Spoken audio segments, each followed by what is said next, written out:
Yo, what's poppin', everybody? This is another podcast with Adis P. If you enjoy this, please like, share, subscribe, and hit that notification bell to get notified for other videos like this one.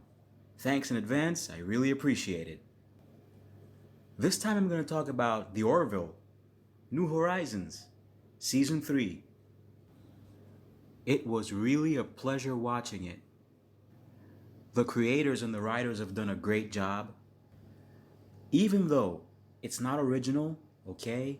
We all know that they're copying Star Trek, old school Star Trek, that is.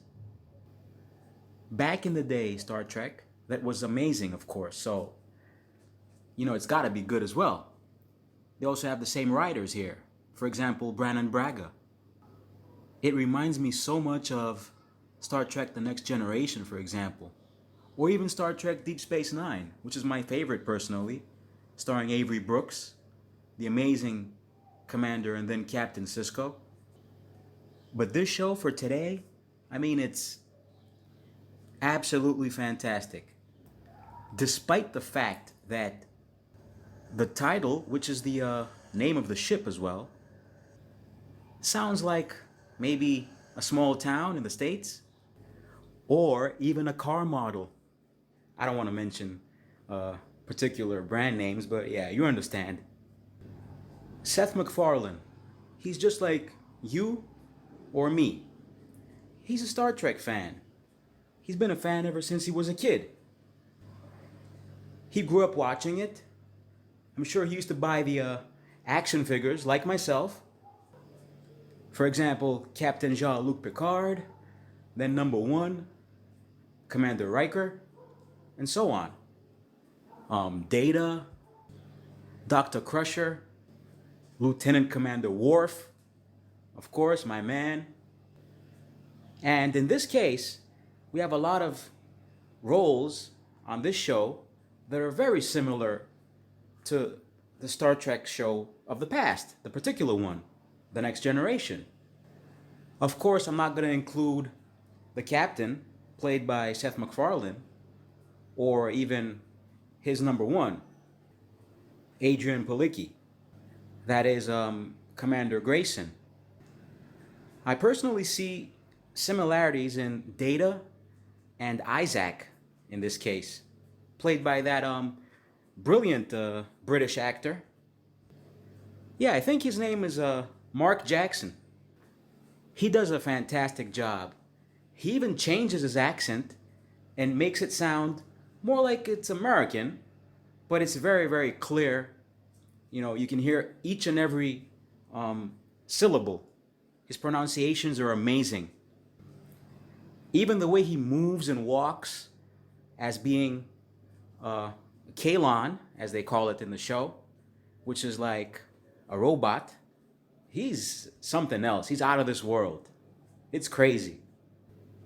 Then you got Peter Macon, who plays Lieutenant Commander Bortus. And he's always reminding me of Worf from Star Trek. Even that deep, amazing voice. And also his makeup. I love how they created these aliens. They have a great imagination. Ever since they left Fox and went to Hulu, the show became longer in duration. For example, now it's like more than an hour. I think it's like 72 minutes or something like that. Approximately 72 minutes each show. Ain't that something? You get to enjoy more of it. But on the other hand, I noticed that they waste a lot of time with either music or battles, which is a little boring for me personally, even though the special effects are amazing, of course. This is another amazing show, another amazing production from our great nation. Where else on this planet? Of course. There's no need to say that. Then they also made a great choice when they decided to bring Ann Winters on the show for this season. But of course, as we saw, okay, even though I don't want to, put out a spoiler, but yeah, I have to do it. She got killed, okay, bravely, as a hero, which was touching. This show has been touching as well. I mean, the great thing about old school Star Trek was the fact that they always combined many genres together, mixed together. You know what I'm saying?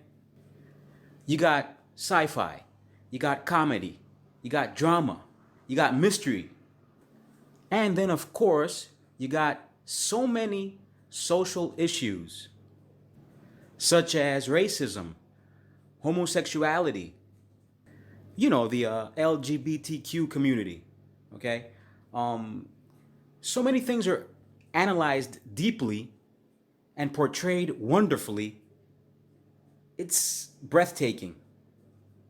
This show, it can make you laugh, it can make you cry, it can make you smile. It can also make you wonder. You know, that's where the mystery comes in.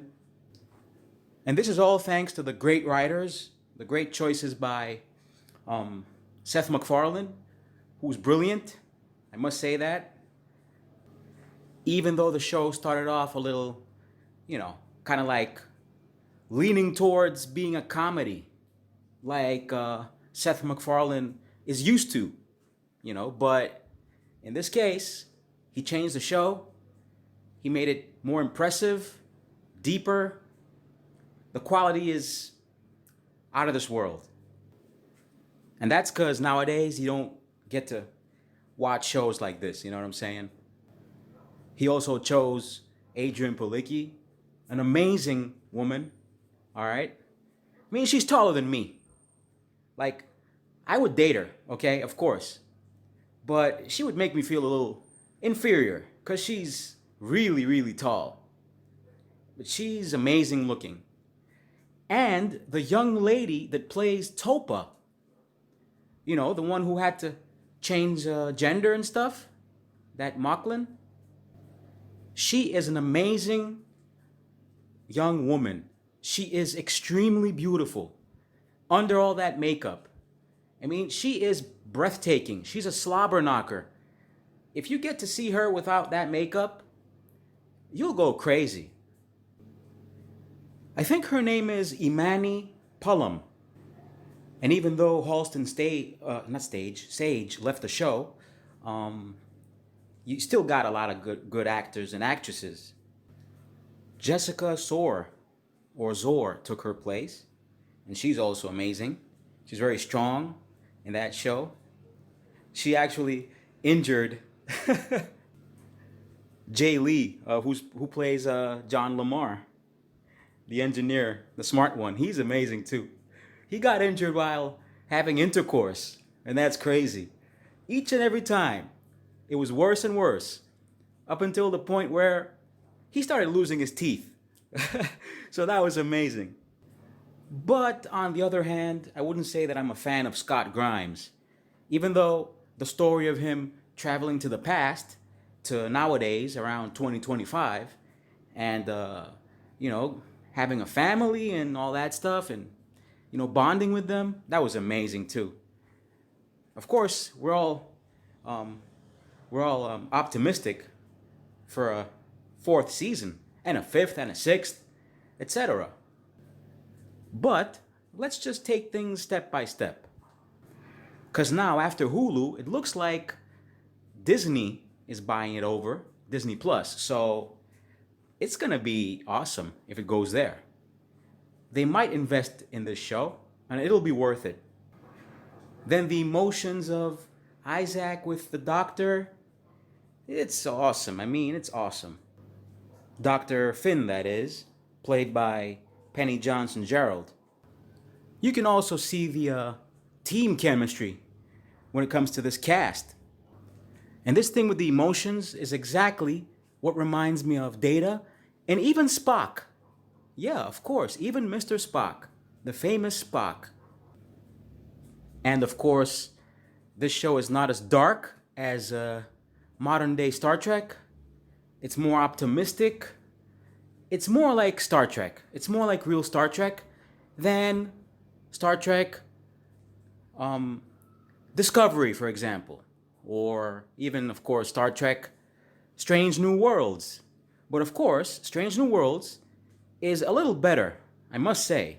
They tried to achieve more and tried to imitate the old Star Trek, but it's still not successful to me. But I don't want to talk much about that for now. Maybe some other time I might analyze that more about Star Trek Strange New Worlds, which is a good show. I watch them all personally. I don't have a problem. I know that everything evolves, everything changes around us. Nothing stays the same, and nobody stays the same. So, of course, Star Trek wouldn't stay the same as it used to be when I was a kid, all right? But I think they could do a better job when it comes to Star Trek. Alex Kurtzman should try to hire some writers that can write. You know what I'm saying? But anyway, that's all I had to say for now. Thanks for listening. I really appreciate it. I hope you enjoy watching this show as much as I did. Y'all take care. I'm out. Peace.